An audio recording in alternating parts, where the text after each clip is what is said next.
গল্পের শুরুতে আমরা জোহরা নামের একটি মেয়েকে দেখতে পাই। আসলে সে জেগুজে রেডি হচ্ছে বার ডান্সে যাওয়ার জন্য। ঠিক তখনই সে পাশের বাসা থেকে মারামারির আওয়াজ পায়।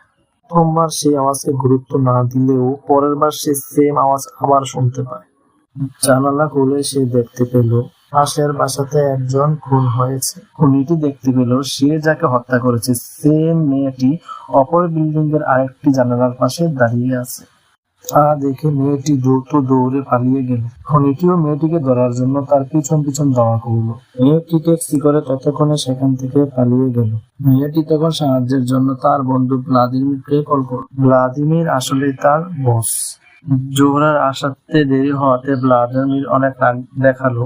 জোহরা তখন ভ্লাদিমিরকে বুঝিয়ে বলল আসলে সে আসার আগে একটি মার্ডার হতে দেখে আসছে। খুনিটিও জোহরার পেছন পেছন ক্লাবের পর্যন্ত চলে আসে। জোহরা খুনিটির সামনে আবার পড়ে যায় এবং তার জীবন বাঁচানোর জন্য সেখান থেকে প্রাণপণ দৌড়ানোর চেষ্টা করে। অনেকক্ষণ দৌড়ানোর পর জোহরা খুনিটির হাতে ধরা পড়ে যায়। জোহরা বন্দুক দিয়ে খুনিটিকে ভয় দেখানোর চেষ্টা করে।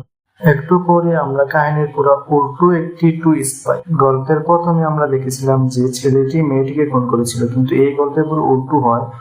মেয়েটি ছেলেটিকে খুন করে দেয় এবং অপর পাশ থেকে জানালা দিয়ে ছেলেটি মেয়েটিকে দেখতে পায়। এখানে এই গল্পটি শেষ হয়।